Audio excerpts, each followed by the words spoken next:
Hi. I've been working my way through the Psycho franchise recently, and having watched the original film on Halloween night and followed it up with Psycho 2, which I'd seen before, I finally saw Psycho 3 for the first time the other day.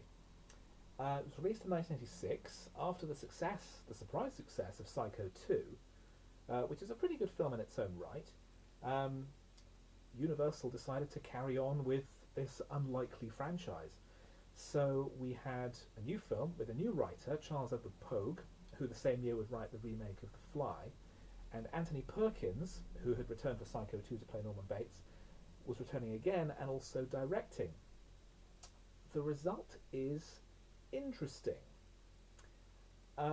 Psycho 2 is very much paying homage to the first film, continuing and developing the story in an interesting way, with Norman apparently cured, but murders restart. And it turns out the murders are actually committed by Lila Crane, the sister of the famous shower victim Marion Crane, to try and drive him insane to make sure that he's committed in the asylum again. But this serves to actually unbalance him, and he does go crazy, but he winds up killing Lila, and no, he doesn't. I'm just remembering that. But the point is, he winds up with a new mother, and things are back the way they were. So in Psycho 3, Norman is back to his weird ways, talking to mother, or the woman he thinks is his mother.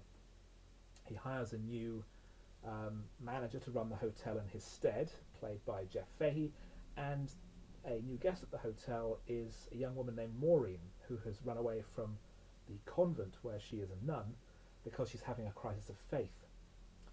The tone of the film is odd. Whereas the previous films are relatively serious, this is much more of a dark comedy. The tone is very reminiscent of the Coen brothers, and in fact, Perkins exhibited Blood Simple, the Coen's first film, at the time their only film, to the cast and crew before shooting started, to give them a sense of what they were aiming for, that kind of very dark, ironic humour combined with brutal violence. The film is very stylised. It has some very unusual editing trickery and lighting effects. Scenes are often lit against back walls in harsh colours, with then faces partially in silhouette. And Perkins has a really interesting eye and an interesting visual style, which makes it a shame that he never really directed any other major projects. The film has some twists and turns. We see the manager of the hotel be a complete sleazebag, and a girlfriend of his winds up being murdered, apparently by Norman, in a phone booth in a scene that's meant to replicate the shower from the first film.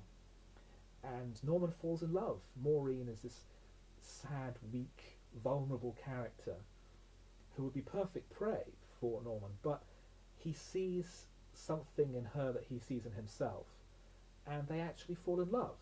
And it's a very sweet, romantic story, and it makes it all the more tragic when, due to mother's intervention, Maureen dies, apparently by accident. Norman accidentally knocks her down the stairs, and she's impaled on a statue of Cupid's arrow, because of course it's that kind of movie. We have a climax with Norman rebelling against Mother finally and hacking the corpse to pieces, and he's going to be led away to hospital and never released again, but in a twist ending that the studio imposed, he's preserved Mother's hand, which he has with him in the back of the police car. It's quite fun. It's a very brisk film. It's under 90 minutes, and it's dark, ghoulish fun. It feels more of an episode in an ongoing series rather than an interesting film in its own right, the way that Psycho 2 did.